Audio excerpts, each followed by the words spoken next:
It's disgusting. Buddy. Oh no.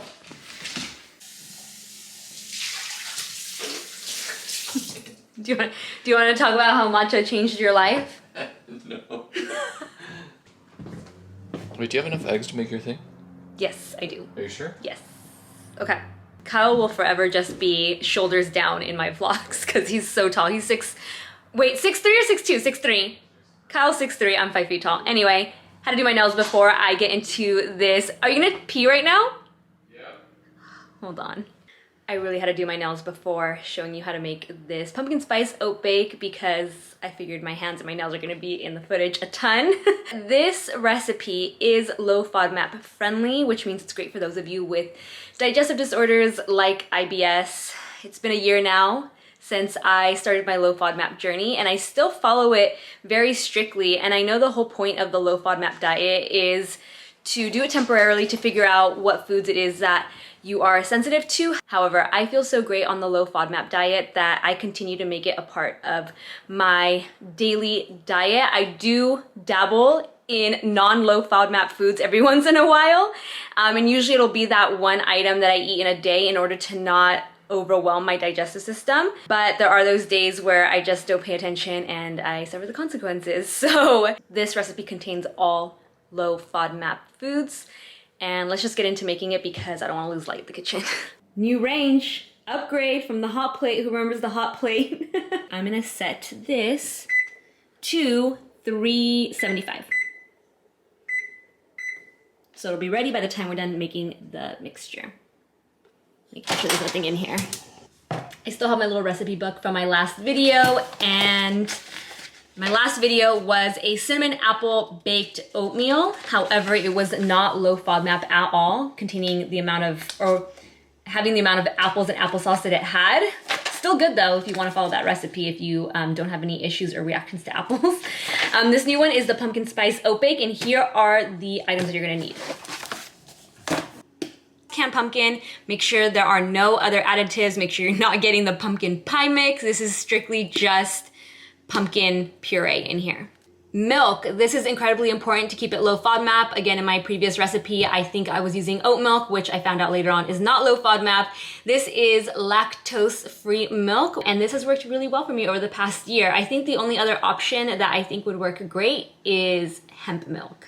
Gluten-free rolled oats. To keep it low FODMAP, you want to make sure that they are gluten-free, and rolled oats tend to be the best. Eggs, the amount that you'll need really depends on the amount of servings you're gonna make. I'm gonna make enough for both Kyle and I to last us an entire week. This is completely optional, but I recently discovered it and really love this vanilla creme stevia blend from Sweet Leaf. Use whatever sweetener it is that you would like, and also a separate vanilla extract to add to the oat bake. For the spices, you're gonna need... If you've ever wondered what it's like vlogging with Kyle in the house, it's like he wants to be in the videos, but he won't say he wants to be in the videos. Sea salt, ground nutmeg, ground cinnamon, ground cloves, ground ginger, baking powder. I think that this one is not necessarily required.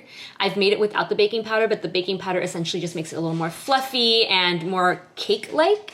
So you can skip out on this if you want, but I still add it, and I've done it with or without, and it's fine both ways. Additional items that you can add into your pumpkin spice oat bake. I like to add these for some healthy fats as well as added protein. Raw pumpkin seeds. Did you guys know that these have an incredible amount of protein in them? It says a quarter cup, 30 grams, has 9 grams of protein. Love adding these, plus it just makes it look a little more, it just makes it look like a legit breakfast loaf. Ooh, oven's ready. Okay, gotta hurry up. And I like to add raw walnuts. In a large bowl, you're gonna start by mixing all the wet ingredients. 1 cup milk, which is 240 milliliters. 8 eggs.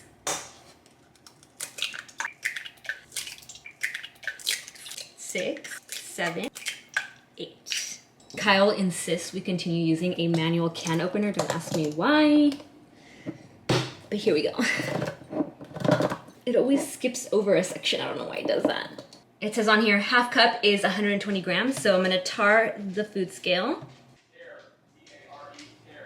What did I say, tar? Yeah. Well, I'm gonna tar this. So I'm gonna add 480 grams of pumpkin. How is there not 2 cups in here, honestly? I don't know why this can opener opens these up. And Cal made fun of me for buying an electric can opener, yet this one does not work. I don't even know how I'm gonna get in there. Perfect. And we are gonna add 4 cups of oats. So 360 grams.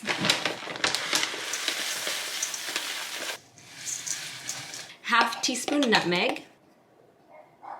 Half teaspoon cloves, in case you've ever wondered what actually goes into that pumpkin spice flavor. Here it is. Half teaspoon salt. I'm just gonna do 1 teaspoon baking powder. It says 2, but I'm just gonna do 1. 2 to 3 teaspoons cinnamon. I really love cinnamon, so I usually do 3 heaping teaspoons.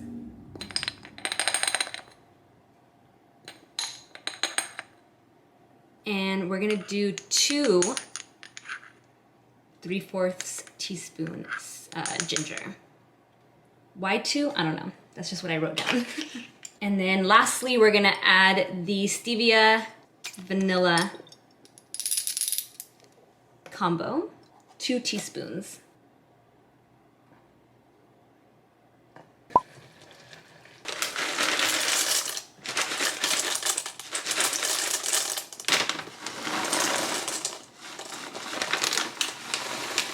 So I already know how much this bowl weighs since I use it every time I make the oat bake, and the mixture itself was, I think, like 2,276 grams, and I'm gonna be adding it to 6 different containers, and a serving is gonna be half of that. Sometimes I'll eat a whole one because I'm a growing girl, and sometimes I get hungry. Kyle questions it sometimes. It's like, I can't believe you're eating a whole one. Because it's a lot. It's very, very filling. But in case you want to be mindful of the serving, that's how I do it. So I'm going to prep 6 containers. I'm going to melt a little bit of coconut oil and then use a paper towel to just smear the containers in the coconut oil. Whew, that's hot. So I'm going to take my paper towel. Honestly, I learned this from my mom, so if it's wrong, sorry. And I'm just gonna line each one of these pans like this. You could also cook it in one giant pan and then cut each piece, but to keep it consistent, this is how I do it.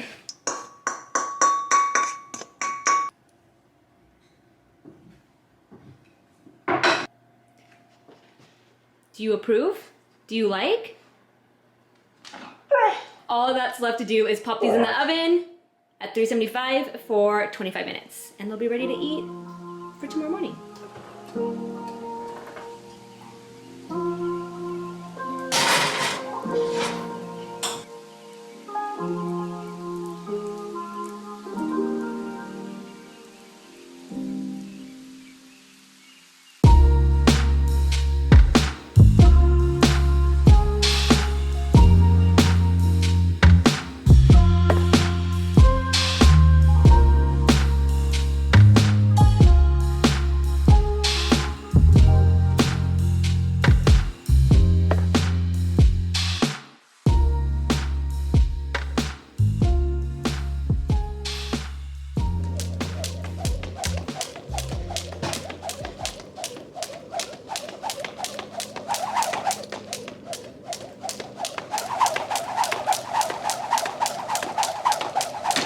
Can I get a side lunge? Whoa. 1, 2, 3. I like how we still have the new fridge stickers on here. What beauty.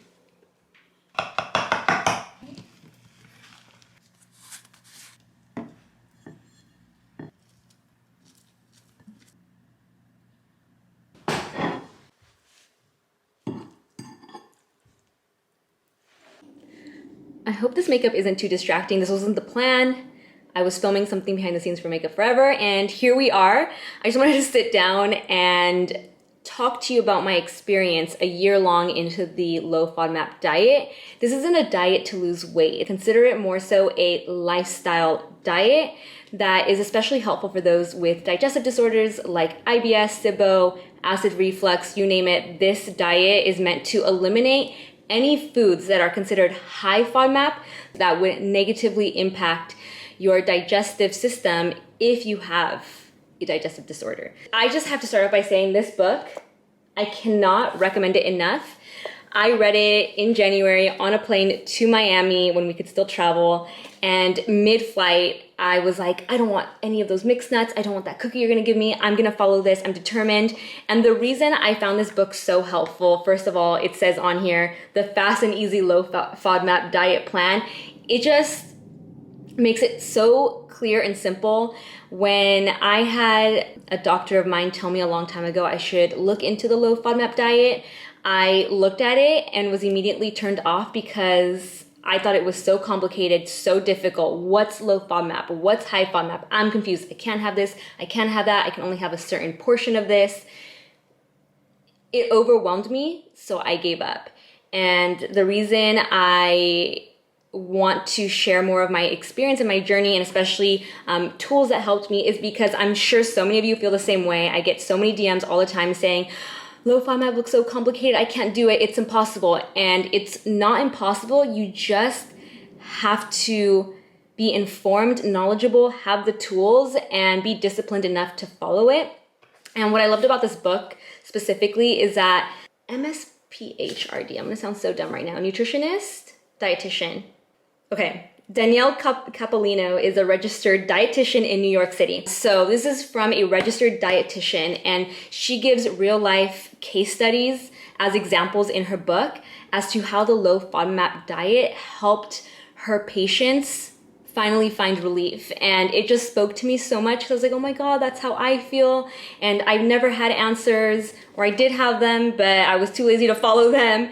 And there was one story in here in particular on a bride who was getting ready for her wedding, and she was tired of always feeling bloated and gassy. So she put her on the low FODMAP diet, and she had so much success with it that she didn't want to reincorporate the high FODMAP foods to figure out what her triggers were. You follow it strictly for 2 weeks to a month, so that you're essentially giving your body a clean slate, and then you slowly reintroduce high FODMAP foods from each category to see what it is that specifically triggers you.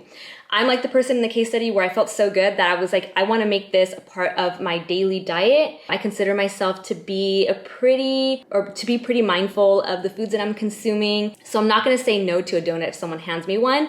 But if I have been eating low FODMAP all day, I know that I can enjoy that donut and not feel horrible later. Whereas again, before I would be eating healthy in my head, and it was eating healthy, but healthy foods can be high FODMAP and negatively affect your digestive system. So when I'm already eating all of those foods, and then in addition to that, I'm having a donut or pizza, I'm done and out for the day. So long story short, highly recommend this book. It really helped me out. It's linked in my Amazon store. I'll link it down below. Another really great tool, and I have a few more books back here that I want to share with you, but those are more so just recipe books. This right here is the Monash University app, and this is such a helpful tool if you're eating out or you're eating something outside of what you normally eat and you're not too sure whether it's high FODMAP or not. You can enter it here. So today I was drinking orange juice. I've been on an orange juice kick, and I'm like, is orange juice even high FODMAP? Like, I don't even know.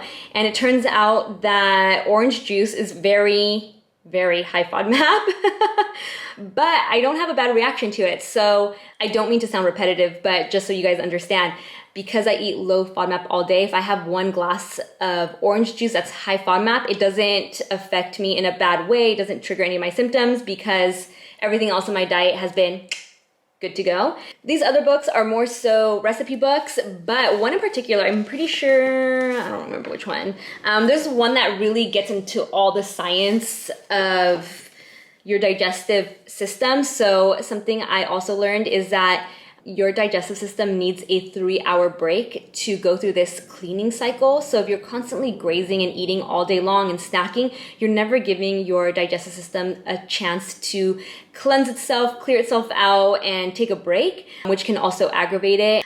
So I did learn that from this book, which is why I tend to have 2 to 3 big filling meals versus snacking in between. And when I say 2 meals, that's usually if I wake up late and I work out and then I'm not eating till around noon. I'll have a giant like brunch and then a giant dinner. I recently got this one from Rachel Paul's.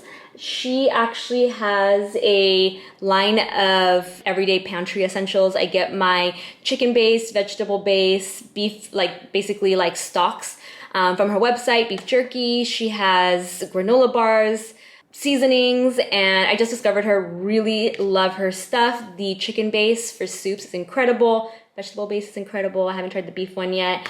And I just really liked her recipes. I thought that they were great for every day, not too difficult. I think it says on here, more than 100 low FODMAP recipes that prep in 30 minutes or less. And they're just very creative, different, versatile versus like a piece of chicken and lettuce. And also Foddy has been a really great source for pantry essentials. They make things like seasonings, barbecue sauce, teriyaki sauce, salad dressings that are all low FODMAP and otherwise would be impossible to find. In conclusion, what I have learned is that corn is not my friend. I learned the hard way when Trader Joe's came out with an everything but the elote seasoning. Decided to eat a giant bowl of roasted corn with that seasoning and was out all morning, okay? The toilet was my friend that morning. Garlic is another one for me, which makes me really sad because I love garlic and they put garlic in almost everything when you eat out. So that's why I predominantly eat at home. So again, I just like to be a little more mindful, try and eat low FODMAP all day. If I'm gonna be having or eating out at a restaurant and I want to indulge in my favorite foods and just know that I'm eating things I'm not supposed to be eating, it'll definitely help me out versus eating high FODMAP foods all day long, which is something else that I've learned about myself. If I have a little bit of a food I can't have for breakfast, lunch, and dinner, it'll catch up with me at the end of the day. If not, the next morning. And I'm gonna leave this video here. I'll make sure to link everything down below: the books, Rachel Paul's Foods, Foddy, the Monash University app, and anything else I find relevant. If I forget something, just let me know and I will go back and add it. If anything, I just hope that my own experience can help all of you and show you that it is possible to follow this if you have a digestive disorder or think you might have one, or even again just want to find out which foods it is that you personally are sensitive to. It's not always gluten and it's not always dairy, but it can be. Any questions, drop them for me down below and I'll see you in the next one. Bye guys.